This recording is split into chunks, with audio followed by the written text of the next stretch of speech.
कैसे हैं आप सभी? आई होप अच्छे होंगे, राइट। चलिए मैं हूँ स्वागत करती हूँ और आज मैं आपके लिए लेके एक्सरसाइज 8.1 का क्वेश्चन नंबर 9। तो प्लीज ध्यान से समझना बच्चों, इंपॉर्टेंट सम है, एग्जाम में पूछा जाता है और साथ ही लाइक शेयर करना मत भूलिएगा। ओके, आइए स्टार्ट करते हैं। देखिए क्या कहना है इसमें, त्रिभुज एबीसी में जिसका कोण भी समकोण है, यदि tan a बराबर 1/√3 दिया हो तो निम्नलिखित के मान ज्ञात कीजिए। मतलब कि हमें ये दो छोटे छोटे सम दिए गए हैं, इनके हमें मान फाइंड करके बताना है और उसके लिए हमें इंस्ट्रक्शन दिया गया है, तो इसी के अकॉर्डिंग हम इसे सॉल्व करेंगे। तो सबसे पहले हमें दिया है, क्या दिया है बच्चों? दिया गया है tan a = 1/√3, राइट। अब tan का मान क्या होता है, मतलब इस tan थीटा का मान क्या होता है? तो देखो मैंने फॉर्मूले भी रिटर्न करके रखे हैं, sine cos tan cosec sec और कोट।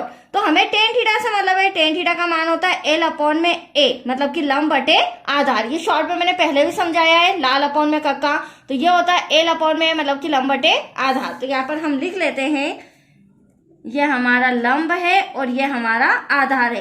अब इसका मतलब क्या हुआ, क्योंकि देखो मैंने ये क्यों रिटर्न किया है, क्योंकि सबसे पहले हमें पता करना होगा कि एटलीस्ट कौन से साइड हमें समकोण त्रिभुज में फाइंड करनी है। तो वो हमें कर्ण फाइंड करनी है, क्योंकि लंब और आधार तो हमें दे रखा है और जब तक कर्ण नहीं आएगा तब तक हम इनके मान नहीं फाइंड कर सकते। तो चलिए छोटा सा मैं एक ट्राइंगल भी बना देती हूँ।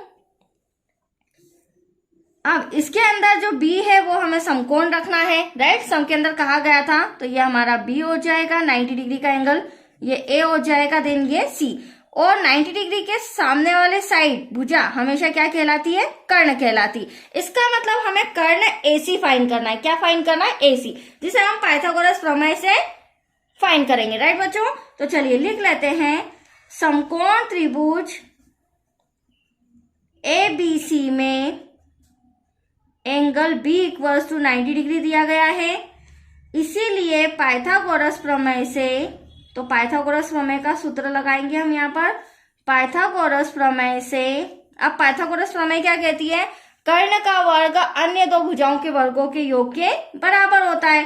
तो ये लीजिए, कर्ण का वर्ग = लंब का वर्ग प्लस आधार का वर्ग। अब देखिए बच्चों, यहाँ पर हम कुछ भी मेजरमेंट ले सकते हैं। कर्ण तो हमारा AC हो गया, तो ये हमारा AC का वर्ग। लंब हम कुछ भी ले सकते हैं, AB BC, ठीक है। यहाँ पर मैंने क्लियरली नहीं बताया है, चलिए BC ले लेते हैं, आधार AB ले लेते हैं। अब हम फाइंड करेंगे कर्ण, तो कर्ण ऐसा का ऐसा, लंब हमारा क्या हो जाएगा? 1, हमें सम के अंदर 1 दिया गया है, आधार हो जाएगा हमारा √3। 1 का 1 में मल्टीप्लाई, प्लस का 1, √3 का √3 में करेंगे तो रूट से रूट कैंसल हो जाएगा, सिंपल 3 आ जाएगा, तो ये आ गया 3। AC का वर्ग = 3 और 1 क्या हो जाएगा? 4। अब हमें AC चाहिए बच्चों, मतलब कि कर्ण चाहिए, तो ये यहाँ से स्क्वायर हटा के यहाँ पर लग जाएगा और √4 मतलब 4 का स्क्वायर रूट क्या होता है? 2, राइट। तो AC हमारा कितना आ चुका है? 2 सेंटीमीटर। अब देखिए AC मतलब कि कर्ण आ चुका है। अब हम फर्स्ट कंडीशन और सेकंड कंडीशन को सॉल्व करेंगे। तो यहाँ पर मैं फर्स्ट कंडीशन लिख लेती हूँ। हमें फर्स्ट में क्या मान फाइंड करना है? तो हमें फाइंड करना है sin A dot cos C plus cos A dot sin C। अब देखिए बच्चों, सबसे पहली बात, यहाँ पर बच्चों को बहुत सारे कंफ्यूजन होते हैं, क्योंकि सबसे इंपॉर्टेंट पॉइंट यहाँ पर एंगल्स चेंज आ रहे हैं। यहाँ A आ रहा है, यहाँ C आ रहा है, यहाँ A आ रहा है, यहाँ C आ रहा है, राइट। तो यहाँ पर हमें क्या करना होगा, जब इस तरह से एंगल्स चेंज होते हैं, तो सबसे पहले तो मैं आपको एक समकोण त्रिभुज बना के बता देती हूँ और सबसे इम्पोर्टेंट, मतलब कि 2 इम्पोर्टेंट रूल है वो आपको समझाती हूँ, तो आपको कैसा भी सम हो एंगल्स की प्रॉब्लम नहीं आएगी। अब देखिए B जो था वो हमारा 90 डिग्री था, राइट। और मैंने पहले ही आपको बताया था 90 डिग्री के सामने वाली भुजा क्या होती है? कर्ण होती है, और कर्ण अभी हमने फाइंड किया है जो 2 आया, राइट। अब हमें एंगल A दिया गया है, तो ध्यान से समझिएगा, कोण के सामने वाली, जिस तरह 90 डिग्री के सामने वाली भुजा हमेशा कर्ण होती है, उसी प्रकार कोण के सामने वाली भुजा क्या होती है? लंब होती है। मतलब कि ये मेरा लंब हो जाएगा, ये मेरा आधार हो जाएगा, राइट। तो यहाँ पर हम लिख लेते हैं आधार है तो ये √3 हो जाएगा। लंब हमें क्या दिया गया था 1 सेंटीमीटर। That's clear.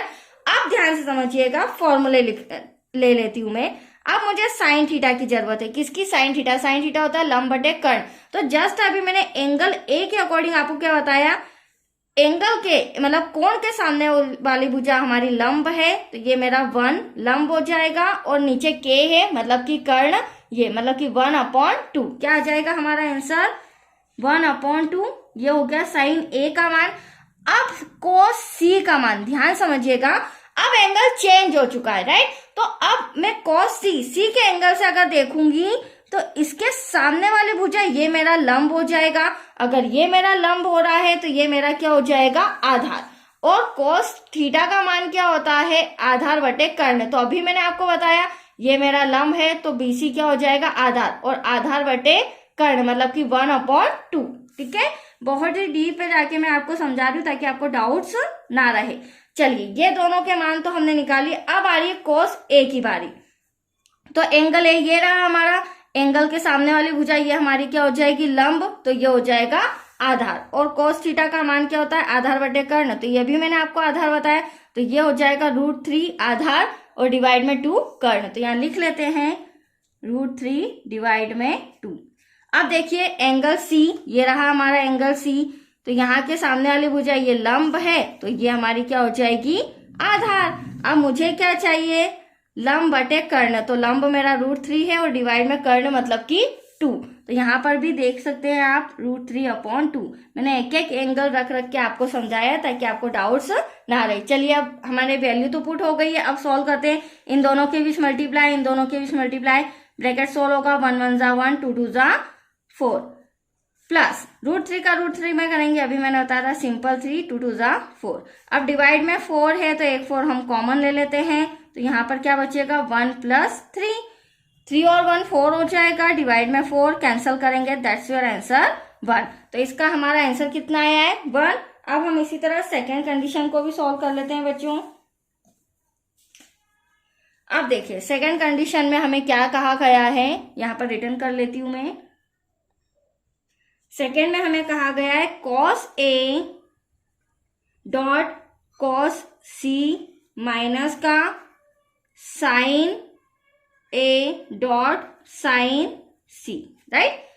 अब देखो यहाँ पर कुछ कंफ्यूज होने की जरूरत नहीं है, मैंने आपके सामने अभी वैल्यू पुट की है। अब हमें cos A चाहिए। cos A क्या है √3/2। चाहे तो आप ड्रॉ के थ्रू जैसे मैंने समझाया वैसे भी कर सकते हैं। तो ऊपर से मैं लिख रही हूँ cos A हमारा √3/2।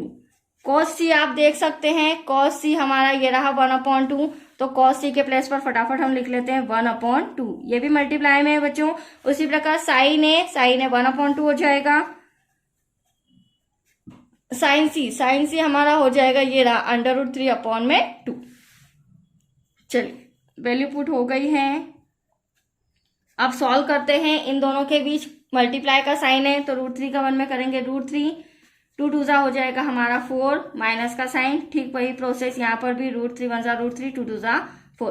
अब आप देख सकते हैं एटलीस्ट हमारा आंसर √3/4 माइनस √3/4 मतलब कि ये हमारा प्लस का, ये हमारा माइनस का। तो plus minus cancel, that's your answer 0। तो ये देख सकते हैं आप सेकेंड आंसर भी मैंने ले आया। फर्स्ट का आंसर 1 आया, सेकेंड का 0। तो अब ये सम हमारा कंप्लीट हो चुका है। ओके बच्चों, तो आज के लिए इतना ही। नेक्स्ट वीडियो मिलेगा क्वेश्चन 10 से रिलेटेड। ओके, थैंक यू बच्चों।